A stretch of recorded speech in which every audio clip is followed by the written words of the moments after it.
एक बार की बात है, एक लड़का एक बुजुर्ग बाबा के पास जाते हैं। वो लड़का अपनी ज़िंदगी में बहुत परेशान था और घर की सारी जिम्मेदारियाँ उसी पर थी और इसी वजह से वो अपने आप को भी ज़्यादा टाइम नहीं दे पाता था और बस दिन रात काम किया करता था। वो उसके दोस्तों और उसके फैमिली वाले को भी टाइम नहीं दे पाता था। उसके जो दोस्तों थे वो टूर पर जाया करते थे, लेकिन ये नहीं जा पाता था और इसी वजह से उसकी खुशियाँ छीन सी गई थी। उसे भी नहीं पता था कि वो लास्ट टाइम कब दिल से खुश हुआ था, क्योंकि वो काम में बहुत उलझा सा गया था और उसकी मेंटल हेल्थ भी खराब हो रही थी। तो एक दिन वो एक बुजुर्ग बाबा के पास जाता है और उन्हें ये सारी बात बताता है कि मैं बहुत परेशान रहने लगा हूँ, खुद को भी टाइम नहीं दे पा रहा हूँ और जब मैं खुद के लिए टाइम निकालने सोचता हूँ तो मुझे अपनी जिम्मेदारियाँ याद आ जाती है। मैं पागल सा हो गया हूँ, अब आप ही मुझे रास्ता बताइए। और बुजुर्ग बाबा उस लड़के को कल नदी के पास आने के लिए बोलता है। यह लड़का जब कल नदी के पास जाता है तो देखता है कि वहाँ बुजुर्ग बाबा पहले से ही वहाँ उसका इंतज़ार कर रहे थे।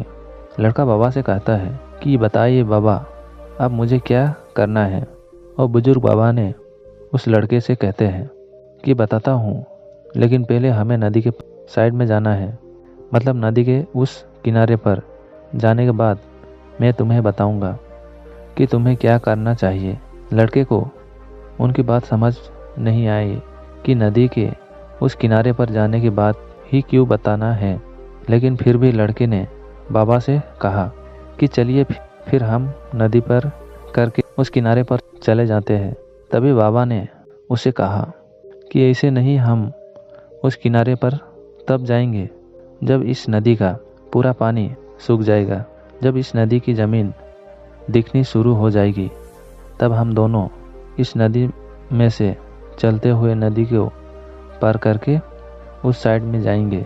लड़के ने बाबा की तरफ देखते हुए कहा कि बाबा, आप ये क्या बोल रहे हो?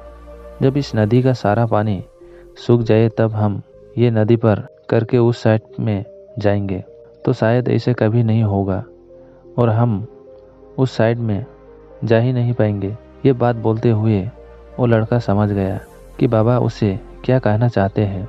बाबा ने उसकी तरफ देखा और मुस्कुराते हुए कहा कि यही चीज़ मैं तुम्हें समझाना चाहता हूँ कि तुम भी अपनी ज़िंदगी में ये सोच रहे हो कि अब मेरी सारी जिम्मेदारियाँ ख़त्म हो जाएगी, तब मैं अपनी ज़िंदगी में एंजॉय करूँगा, तब अपने आप को टाइम दूँगा, तब मैं मौज करूँगा।